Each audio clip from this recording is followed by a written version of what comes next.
about humanitarian action, and you'll probably imagine helicopter rescues, emergency supplies, and crowded refugee camps. But while these are often a reality when it comes to humanitarian action, they are only part of a much bigger story.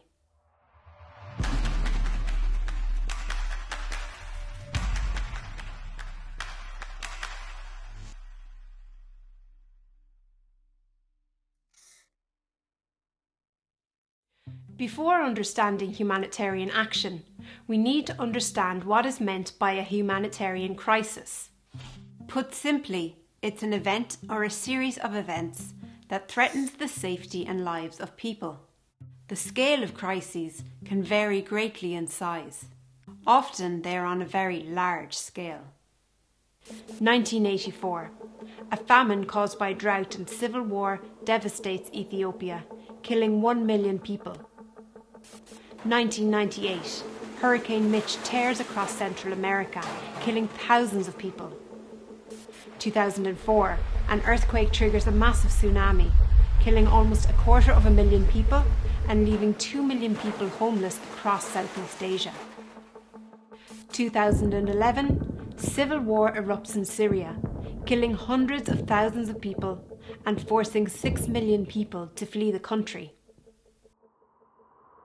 These are just some of the most high-profile humanitarian crises that Trócaire and other organisations responded to with emergency support, including food and water, urgent medical care, and shelter. The purpose of this support is to meet the immediate needs of those affected by crisis, to help people to survive and to reduce suffering. It's important to remember that crises don't just happen in certain countries or regions. They can happen anywhere, even in the richest and most powerful countries. In 2005, Hurricane Katrina devastated parts of the United States, particularly New Orleans. It's also important to remember that when crises occur, it is the local community that responds first. Neighbours help neighbours, while community-based organisations take action. No one simply waits to be saved by the international community. In fact, local people are the cornerstone of Trócaire's approach to humanitarian action. We recognise the resilience of those affected by crisis and work in partnership with community-based groups. Ruba Masson is director of SAWA, a Trócaire partner organisation in Lebanon that supports Syrian refugees. I think what I love about Trócaire is that they believe in us as local organizations, and they believe in the importance of empowering local organizations on the ground, because they know that we are the ones who come from the community. We are the ones that the community know and trust. We are the community, actually, and we work with the community, for the community. We will be the ones who are staying after the war has ended. So what makes a crisis so challenging that support is needed from international organisations like Trócaire? Part of the reason can be the scale of the emergency and the speed at which it occurs. But another reason can be the complexity of the crisis. Sometimes people can be hit by a number of crises at the same time. When this happens in countries already struggling with poverty and a lack of infrastructure, international support is vital. The Democratic Republic of the Congo is an example of a country that is overwhelmed by both the scale and the complexity of the crisis it faces. The country has long been exploited for its natural resources. This, along with other factors, has contributed to brutal armed conflicts that have left almost 6 million people dead and forced 5 million people to flee their homes. As if things couldn't get any worse, in 2018, the country experienced a deadly Ebola virus outbreak. This became a crisis within a crisis. Trócaire, which was already helping those affected by the conflict, was also able to support those impacted by Ebola.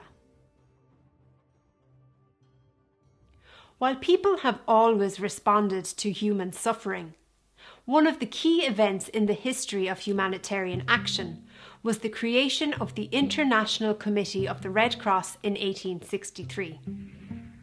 It was set up to assist people affected by armed conflict and was one of the first humanitarian organisations. Humanitarian action has continued to evolve since then, and in 1991 a set of core principles were adopted to guide humanitarian action globally. These principles are humanity, neutrality, impartiality, and independence. These mean that humanitarian action must be free from any agenda except the need to address human suffering wherever it's found. It should not discriminate on the basis of any factor, including race, nationality, gender, religious belief, or political opinion. And humanitarian action should not take sides in any conflict. So at this point you might be thinking that humanitarian action is all about short-term support. While it is about meeting the immediate needs of people in crisis, it's not always just about that.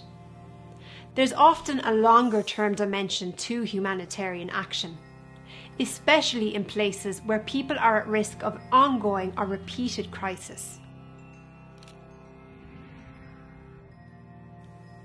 For example, in Guatemala, a country prone to natural disasters, Trocra is helping communities to strengthen their ability to cope with crisis. This includes developing early warning systems for flooding and promoting earthquake-resistant construction.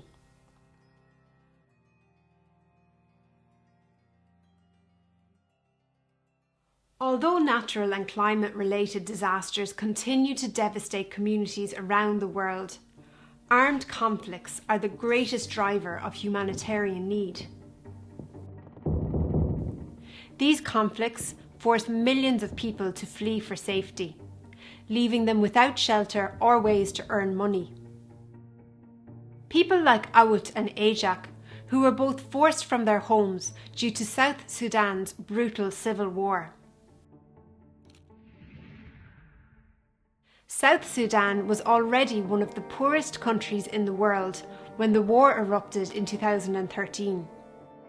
As a result, the need for food, water, and shelter is immense. Trocra provides immediate aid, but also helps people to provide for themselves. Crucially though, without addressing the underlying causes of conflict, cycles of violence will continue to keep people trapped in poverty. Therefore, Trocra's work in the country not only focuses on alleviating humanitarian need and supporting food production, it has a strong focus on peace building and reconciliation. This reflects a broader evolution in humanitarian action globally, with greater integration of humanitarian relief, longer-term development, and peace-building work. This approach is called the Triple Nexus.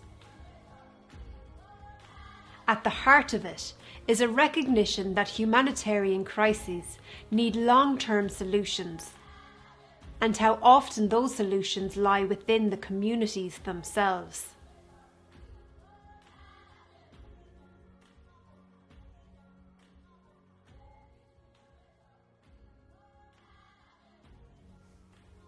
Across the world, the scale of humanitarian crises continue to grow. While some crises attract high levels of media attention, many more are forgotten. Any attention received is often too short. But long after the TV cameras have gone, Trocra and our local partners support people in their journey to recovery, to not just survive, but to thrive.